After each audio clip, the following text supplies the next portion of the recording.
ব্যারাকপুর শিল্পাঞ্চল জগদ্দল থেকে ভাটপাড়া পর্যন্ত তিরঙ্গা যাত্রা, যার পুরোভাগে রয়েছেন রাজ্যের বিরোধী দলনেতা শুভেন্দু অধিকারী, সঙ্গে রয়েছেন অর্জুন সিং, কৌস্তব বাগচি, তাপস রায়, চন্দ্রমণি শুক্লা, অন্যান্যরা। আমি সরাসরি একবার যাওয়ার চেষ্টা করবো বিরোধী দলনেতার কাছে। অপারেশন সিন্দুর, সেই অপারেশন সিঁদুর নিয়ে আপনারা তিরঙ্গা যাত্রা করছেন আজ ব্যারাকপুর শিল্পাঞ্চল। দেখুন, ব্যারাকপুর মিনি ইন্ডিয়া, এখানে নানা ভাষা, নানা মত, নানা পরিধান, বিবিধের মাঝে দেখো মিলন মহান।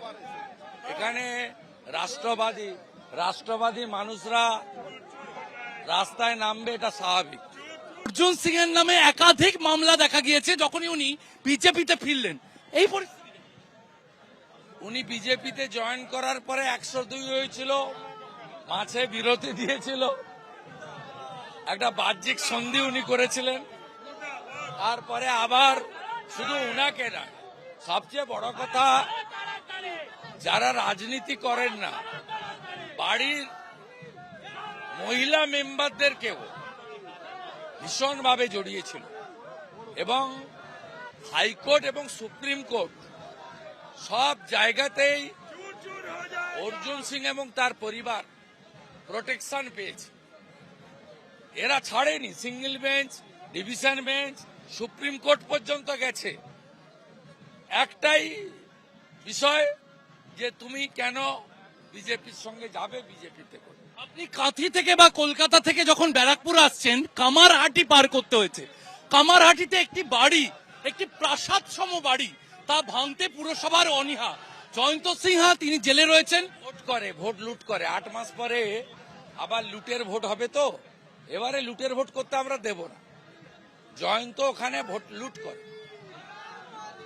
নইলে ওখানে ওরা ভোট পাবে না। কামারহাটির মুসলিম ভোট সিপিএম পাবে, আর হিন্দু ভোট সব বিজেপি পাবে। তৃণমূল নেই ওখানে। আসার সময় আরেকটা এলাকা পড়েছে বড়ানগর। আগে তাপসদা ওখানে বিধায়ক ছিলেন, সেখানে ভাইরাল ফোনও কাল আমরা পেয়েছি, নানান ধরনের শব্দ। কি বলছেন? এটা তো এস্টাবলিশ, এটা তো একেবারে এস্টাবলিশ।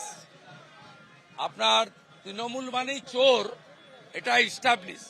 আগামী 8 মাস পরে বিধানসভার ভোটে এই চোরেদেরকে মানুষ ভোটের মাধ্যমে নিকেশ করবে। রাজ্যবাসীর প্রশ্ন, চাকরি হারারা যেভাবে তারা বসে রয়েছেন, কোর্টের থেকে নানান তাদের জন্য গাইডলাইন আসছে। চাকরি হারারা তারা কখনো বিকাশ ভট্টাচার্যের দরজায়, কখনো অভিজিৎ গাঙ্গুলির দরজায়। কি বলবেন? শিক্ষামন্ত্রী বলছেন চিঠি সঠিকভাবে দেয়নি। আমি একাধিকবার বলেছি, বিষয়টা মমতা ব্যানার্জির হাতে, কমপ্লিটলি মমতা ব্যানার্জির হাতে। মমতা ব্যানার্জি অযোগ্যদের বাঁচাতে পারলেন না ফাইনালি। এবারে মমতা ব্যানার্জি যেই অযোগ্যদের সিভিক টিচার করতে পারে, এক দলকে তো করেছেন 20,000 25,000। যোগ্য অযোগ্য তালিকা নিয়ে যদি রিভিউতে যায় তাহলেই কিছু হতে পারে।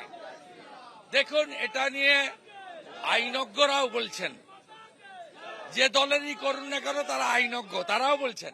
আমি এটা ডে 1 থেকে বলছি যে যোগ্য অযোগ্য তালিকা নিয়ে রিভিউতে গেলেই কিছু হতে পারে, এমনি রিভিউতে কিছু হবে না। এবং তৃণমূল আরেকটা পরীক্ষা করবে, এবারে ওএমআর টেম্পার হবে না, কিন্তু প্রশ্ন বিক্রি হবে। ভোটের আগে প্রশ্ন বিক্রি হবে, কয়েকশো কোটি টাকা ভাইপো তুলবে তার লোকজনকে দিয়ে, সেই টাকাতে নির্বাচন। শেষ প্রশ্ন, ওবিসি সংরক্ষণ, কলেজে কলেজে আসন ফাঁকা, শিক্ষামন্ত্রী বলছেন ছোট বিষয়, শর্ট আউট হয়ে যাবে। কবে হবে? 7 তারিখের রেজাল্ট সর্বনাশ করে দিচ্ছেন লক্ষ লক্ষ ছাত্রছাত্রীর ভবিষ্যৎ। উচ্চ মাধ্যমিকের পরে পথ ঠিক করি আমরা। আমি যেমন এইচএস পাস করার পরে অ্যাকাউন্টেন্সি অনার্স নিয়েছিলাম, কেউ ভূগোল অনার্স, কেউ ইকোনমি অনার্স, কেউ ভোকেশনাল, কেউ আইটিআই। লাইন ঠিক হয়, আমার ভবিষ্যৎ কি হবে, আমি কোন লাইনে যাব।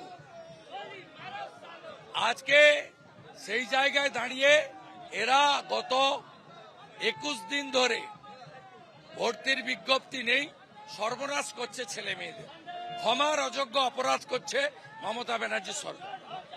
কথা বলছিলাম রাজ্যের বিরোধী দলনেতা শুভেন্দু অধিকারীর সঙ্গে। যে ছবি দেখা যাচ্ছে ব্যারাকপুর শিল্পাঞ্চলে জগদ্দল থেকে ভাটপাড়া পর্যন্ত অপারেশন তিরঙ্গা যাত্রা, তার পুরোভাগে রয়েছেন রাজ্যের বিরোধী দলনেতা শুভেন্দু অধিকারী, তার সঙ্গে রয়েছেন অর্জুন সিং, তাপস রায়রা, এবং তারা এগিয়ে চলেছেন ভাটপাড়া মোড়ের দিকে এবং দেশের সেনাবাহিনীকে কুর্নিশ জানিয়ে অপারেশন সিন্দুরের সাফল্য উদযাপন করে এই তিরঙ্গা যাত্রা দিকে দিকে করা হচ্ছে। আজ সেই তিরঙ্গা যাত্রায় শুভেন্দু অধিকারী রয়েছেন ব্যারাকপুর শিল্পাঞ্চলে। ক্যামেরায় সন্দীপ সাধুকার সঙ্গে শিবাশিস মৌলিক, এবিপি আনন্দ, ব্যারাকপুর।